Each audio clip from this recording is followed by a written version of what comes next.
and the relationship between them. These three things, which are indicated by the syllable bha and bhu. Okay, so this is very deep. It's not only poetry, it's not only a play on words, it's a play on meanings. And it's a deep, deep harmony between all the most important scriptures in the Vedas. You see, no ordinary human being can write this. It's not possible. You couldn't sit down and say, okay, now I'm going to write this, and then think all this stuff in your head and get it all together, and then express it in perfect Sanskrit, with all the rules and everything, you see. It's not possible. And there's another principle, too, which is that the beginning of a work or a series of works expresses the purpose or the mood of the whole work. See, like in Śrī Ishopanishad, Om Purnamadaha Purnamidam Purnat Purnamudachyate. The Lord is complete and perfect, and all the emanations from Him, such as this material world, are also complete wholes, perfect, complete in themselves. He's so complete that He can emanate unlimited complete units, and yet He remains complete and full of potency, not diminished in any way. That's God. That's Krishna. So here we have, and this mood, this same theme, actually pervades all the Upanishads. All the Upanishads have this theme coming up again and again and again. Now, who is the creator? Who is that person who emanates everything? Where from is all these things coming? Which is the energy, and which is the source of the energy? We always see that energy has a source. Like the light that's coming over there, you see? The light that's shining here and making the shadow here, that is the source of the light. A very bright light over there.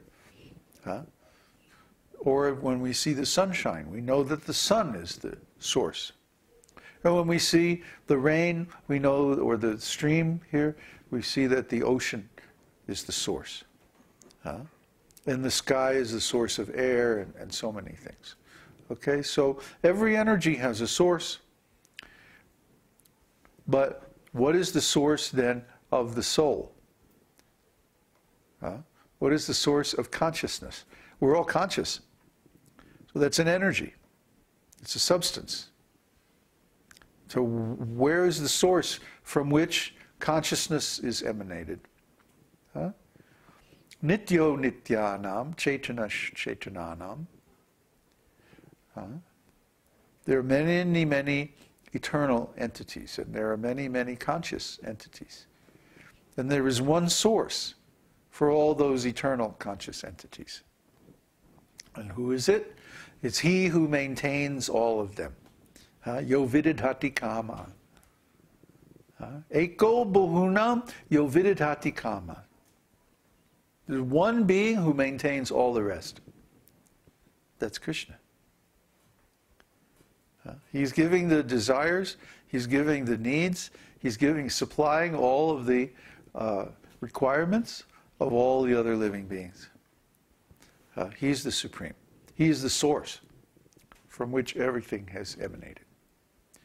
So this is so beautiful. I mean, we can take one shloka and we can go deep and deeper and deeper and deeper and deeper and deeper and expand and expand and expand and more and more and more. And there's no limit. There's no limit. And here's so many shlokas. The whole book is full of shlokas like that. And each one of them is totally significant. Each one is completely full of transcendental meaning. You can just sit here and take one word, even one letter of one word, and you can just go deep and deep and deep into it, and you can understand so many things just by analyzing one letter, one word. So this is the way to understand Vedic knowledge. We don't read the Vedas like a novel or like an ordinary book. Even though sometimes there may be stories. That story is only the top layer. Just like if we go out in the garden here, today we brought a bunch of organic material for our garden, and we spread it all on the top. Then we put straw. So the top layer is straw, and then there's compost, and then there's some grass, and under the grass is topsoil, and then you go dig down, there's a layer of gravel, and under that is more topsoil, as deep down as you can go. You can just dig and dig and dig all day until you can't see daylight anymore. So the Vedas are like that.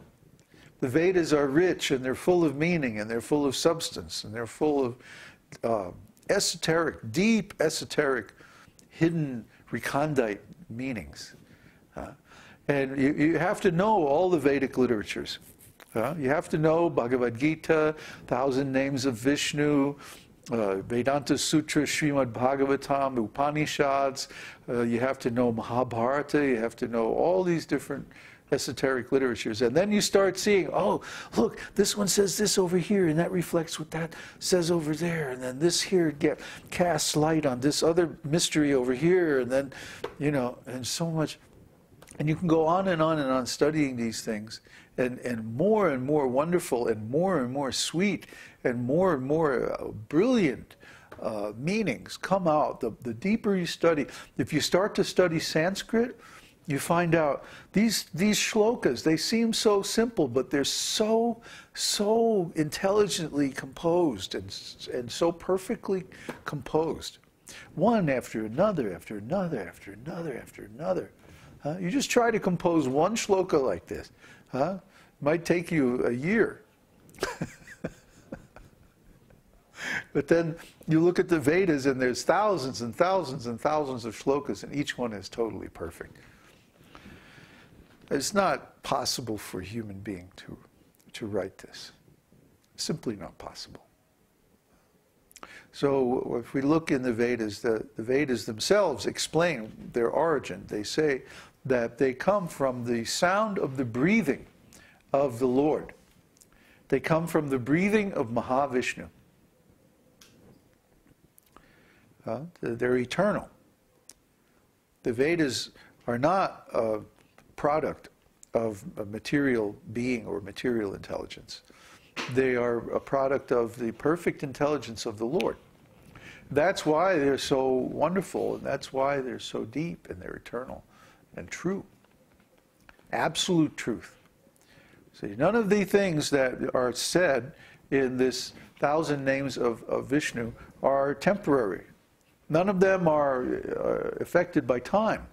They're not temporal in nature. They are eternal in nature. Therefore, they're all absolute truth. From beginning to end.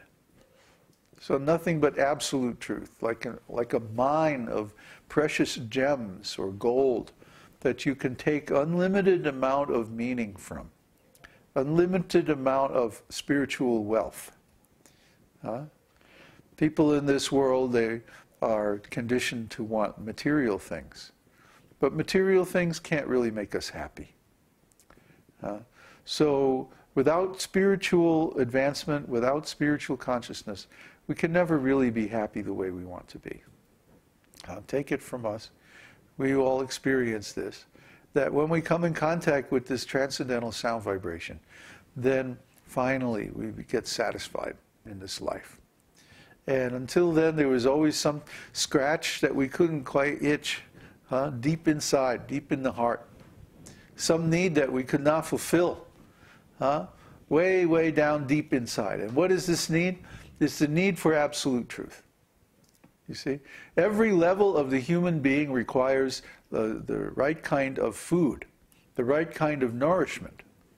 The body requires good food of the ordinary kind.